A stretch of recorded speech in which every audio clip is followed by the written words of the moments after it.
Yay! Alright, so There you go. this is podcast for January 30th, 2011, and I'm Monkey. We got Juno, we got Hi. Beanie in the house, and pretty much we're going to be talking today about why gaming companies need to be sued. Is the topic that I pretty much want to touch on today. Why I think that we should band together, sue these bastards so they won't ramming the freaking stick called a video game up our asses and telling us here, this is the crap that we made, deal with it, there's nothing you can do about it. Yeah. Anyways, so starting off, Beanie, do you have anything to add to this discussion, sir? I just think it's unfair that they're able to sell us a game that's already broken, just thinking that they'll put in patches later. It's just, how is that fair? Well, I remember when this whole Xbox 360 thing first came out and they were just getting used to downloadable content. They were making like maps and stuff free when they first started off. I don't know if any of you guys remember this, but after a Yeah. few days, I know, they yeah. were like, "Oh, it's not making any money. Well, we're a nice company. Let's just make it free." So they started doing that. Then they realized, "Oh, we can make much more money." And I blame Microsoft for this because they pretty much control how that works. But then the company started, going, "Well, listen, since we're putting it out there and we can do patches, remotely, why even bother?" Um, on the company side, I kind of understand why they're like this. Is because they're in like this. It's like a conveyor belt kind of way they make games these days, where you you have a company that wants to make money. You have an investor who wants to see a return investment that he invested in their company, and then they're just like, "Oh, we have to make this game and make such and such profit so that we can pay the investor back."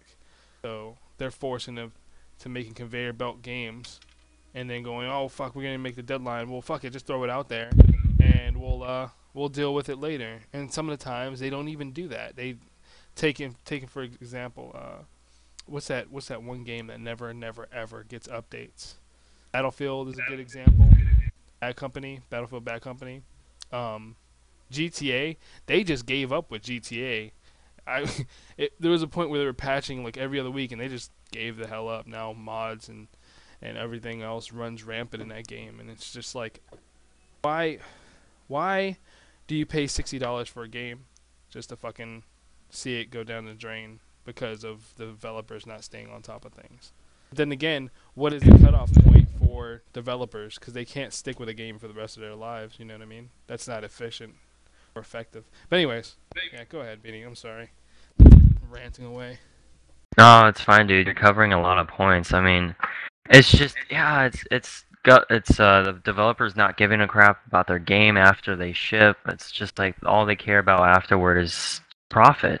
And that's basically what it boils down to is fucking is profit, money, making money at the end of the goddamn day, not what the community wants. And then it's funny because they say they care about the community. Oh, we put up a forum for you guys so we can listen to your needs. But I mean, it's at the end of the day, it's just a fucking front. They do what they want to, regardless. Really, how many of them probably, respond back on the forum? I just don't. I've never seen it personally. Nope. Just a lot of people saying QQ, stop playing the game or get better, which is not. It's just. So many negative Nancy's. Well, I mean, you're the way being good, quote unquote, is determined by the game itself. You're limited by how good the game is and how accurate the game is. If you have to face, let's say you're the best damn player there is, okay? In order to be the best player in any game, you have to kind of not play fair. You have to use the game's disadvantages against other people, which is stupid because you're not playing the game. What you're doing is just manipulating the game so that you can always be a winner, which is just dumb. It's dumb. I don't expect every game to be perfect, but I expect them to fix a lot of the major issues that are in these games. I really do. I mean, we are paying $60, and I'm sorry, but I still think $60 is a lot of damn money. I'm pretty sure everyone else moved on, but I remember Yeah. when we were paying $60 for Xbox games. Games have pretty much went up $10 every time we've moved on to another gen. It's pretty much been the trend. Next gen will be paying $80. Yep. and they're just gonna keep pushing people until they say everyone says fuck you. You know what I mean? Um, and what boggles my mind, okay, and this is because I have a PC and I can play good, latest gen games, and I have an Xbox. You're playing on an economy console, okay, but the way they treat the customers is not like they're, oh, this is economy console. It's like, oh, this is the only thing you know, so we're just gonna screw you out of, all your hard-earned money. Why is it that you get a better quality game on the PC, higher quality graphics on the PC? Normally, when it's multiplayer, you get more people in a server and it's stable on a PC. All these different factors are better than an economy Xbox or PlayStation 3, and yet you pay more money for a lot of the games that are the same exact game on the PC. I just Yep. can't understand it. I understand not everyone can afford a gaming PC. I understand that. And I understand that the companies were like, well, we're going to make money by making a baseline console that everyone can get. But if it's baseline, why don't you make a baseline price? And people, I mean, it's like they cloud people and try not to talk about it because they don't want people to know. Listen, we're not the best out there, but we're gonna make you pay as if we are the best out there. I don't know. And another thing I want to rage on is how whenever you fucking talk to somebody who's an Xbox fanboy or a PlayStation 3 fanboy, they're like, "Oh, we are paying for the service." Well, then fix the fucking servers. If we're paying for the fucking service, fix the servers. Fix the servers. Do that. Then I will be okay with shelling out 60 goddamn dollars, for every goddamn game. On top of how much do we have to pay for a year now? It used to be 50, now it's what, It's 60? 60. Wow. And And yeah, that's another thing that I find exceptionally retarded is on top of having to pay for your internet, which can, on average, for a low quality internet for what most people pay for is around $30 to $50, 50 at tops. You're paying that a month. You're paying if you do monthly for Xbox, you're paying like 9 a month. So there, right there, can be around $50 on average, and you got to pay $60 for this game, whereas you're not getting, as you said, any type of return for your money as far as them improving their product. exactly. I mean, and on on top of all that, they're shoving advertisements in your face. I'm not talking about advertisements for other games. I'm talking about like Geico. Do you need Geico?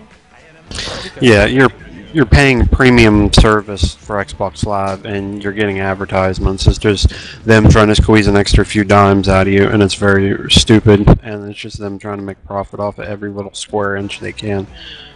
It's insulting, in my opinion. It's really insulting. And the only reason why you don't see that shit on the PlayStation 3 console is because you have older, gamers that are on the PlayStation 3, and they don't stand for that shit. They understand what it is, why there's, advertisements and what that means. You know. And the worst part has to be that PSN is free, and they're not even paying anything. Exactly. And then they do have a premium service you can get for PlayStation 3 where you pay monthly, but that's optional, you know? And with the premium service, can you believe this shit? You get free games. Let's say like Uh, yeah. there's arcade games on either console, right? Let's say Castle Crashers and what you call it. If you're on a premium service, you'll automatically see it pop up and like you can download this for free. It's free for you. Everyone else has to pay. So what the I don't understand why their Xbox is shoving advertisements in our face and we're still paying. It should have at least deduced the price of anything, like deduce the price of games, the overall price of games, or at least brought down the price for yearly subscriptions from 50 to 40 if they're putting advertisements on our dashboards. But no, instead it went up, and this is why everyone calls Microsoft microbucks. I don't know if you guys ever heard of someone, put the M and then you see a little money sign next to it. It's true. Microsoft is all about money. They don't care who they screw over to get it. They really Yeah, and don't. there's nothing stopping them. Yeah, yeah, that's It's the like they funny have a thing. monopoly, but nobody's gonna stop them or just say anything. They're, it, It's like not don't necessarily stop them, but just yeah, or well, this is why. I think it's a group called Gamers Voice. I'm gonna look it up real fast. Gamers Voice um, goes after what is that new Call of Duty game? Black Black Ops. Ops. Black Ops. So the story goes, Gamers Voice got pissed off. Yeah, here it is. Gamers Voice got pissed off and sent the developers of Black Ops a letter saying,